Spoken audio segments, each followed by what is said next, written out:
There's some people out there who don't like Mission Impossible movies. They go into these films expecting something that they're not gonna get.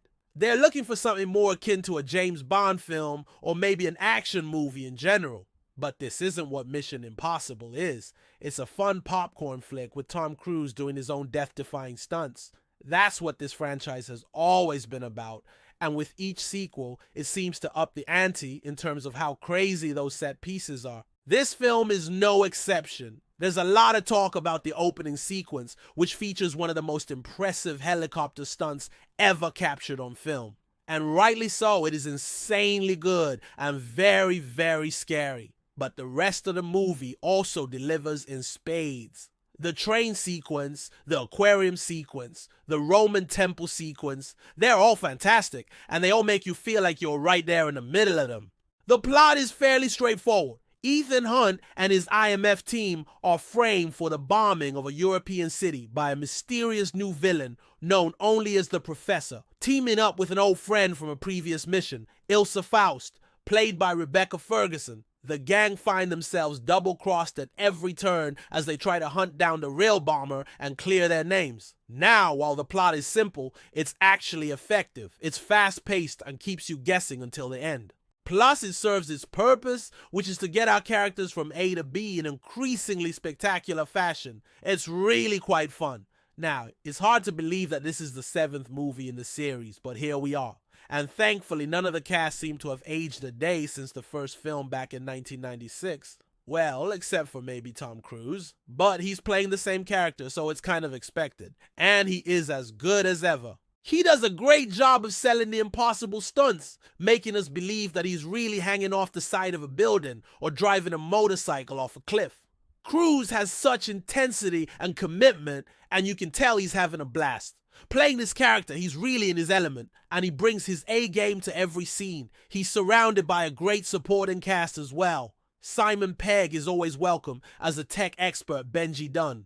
He gets some of the best lines in the movie, and he delivers them perfectly. Ving Rhames is back as the dependable Luther Stickle, and he and Pegg have great chemistry. And Henry Czerny returns in a key role, reprising his part from the very first Mission Impossible film. It's nice to see him again, and he brings a gravitas to the film that it really needs. Of the newcomers, Pom Klemenko stands out as the ruthless and ambitious Agent 12. She makes for a formidable opponent for Ethan and crew, and she's got some great moments in the movie. Unfortunately, the same can't be said for Shea Whigham. He plays the Professor, the mysterious villain behind it all, but he doesn't have much to do. The movie would have been better served by giving him more screen time and letting him develop the character more. As it is, he feels underwritten, and the movie suffers because of it. I love that this movie doesn't take itself too seriously. It knows that it's just a fun popcorn flick, and it embraces that wholeheartedly. There are plenty of funny moments throughout the movie, and the cast sells them perfectly. One of the best things about the Mission Impossible movies is the way they pay homage to the original series. This movie is no different. If you're a fan of the 60s show, you'll appreciate the nods to it. It's not enough to make the movie worth watching if you're not into the action genre, but it's definitely a plus. Christopher McQuarrie has directed 2 Mission Impossible movies now, Fallout, and now Dead Reckoning Part 1, and he seems to be the perfect fit for the franchise. He understands what makes these movies tick, and he delivers a movie that is fast-paced, fun, and exciting. The action sequences are top-notch, and some will stick with you long after the movie is over. Dead Reckoning Part 1 ends on a bit of a cliffhanger, but thankfully we won't have to wait too long for the second part, as it's already scheduled for release next year. Now, it's worth noting that while this movie is based on the TV series created by Bruce Geller, this particular story was written by a team of 4 people, including McQuarrie. It's a solid plot that moves at a brisk pace and keeps you guessing until the end. The movie is also beautifully shot. The cinematography is stunning, and the movie looks great in IMAX.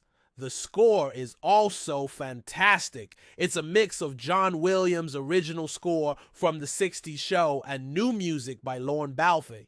The music is used effectively to enhance the action scenes and build suspense. Sound design is also excellent. You can hear every explosion, car chase, and gunfight clearly, and that's important when you're trying to immerse yourself in the movie. The movie is also well edited. The action sequences flow seamlessly, and the pacing of the movie is perfect. As I mentioned earlier, the action sequences are the highlight of the movie. They're intense, well-staged, and incredibly thrilling. The opening sequence is one of the best things I've seen in years. The helicopter stunt is insane, and the camera work is fantastic. It really makes you feel like you're right there in the middle of the action. The train sequence is also amazing. It's fast-paced, full of twists and turns, and features some incredible stunts by Tom Cruise. The aquarium sequence is also a lot of fun. It's unique, surprising, and has some great visuals. These are just a few of the action sequences that stand out. There are plenty of others that are just as good. If you're a fan of the Mission Impossible movies or just a fan of Tom Cruise, then you'll love this movie. It's everything you expect from the franchise and more. The action sequences are top-notch, the plot is solid, and the cast is fantastic. If you're not a fan of the genre, then you might not enjoy it as much. But even if you're not an action movie fan, I still think you should see it. It's just a fun movie that will make you laugh, cry, and scream. You'll leave the theater feeling entertained and wanting more. So why did viewers enjoy Word? Well, firstly, it's an action movie that delivers on all fronts. The stunts are insane, the action sequences are thrilling, and the plot keeps you guessing. Secondly, Tom Cruise gives an excellent performance. He's the perfect choice to play Ethan Hunt, and he brings intensity and charm to the role. He's also committed to doing his own stunts, which adds a level of authenticity to the movie. Thirdly, Christopher McQuarrie's direction is solid. He keeps the movie moving at a brisk pace, and the action sequences are well staged. The movie looks great, and the score is fantastic. Finally, the movie pays homage to the original series without relying on it. It's a fun movie that's perfect for a night out at the cinema. Now, despite being the 7th movie in the series, Dead Reckoning Part 1 manages to stand out as one of the best Mission Impossible movies yet.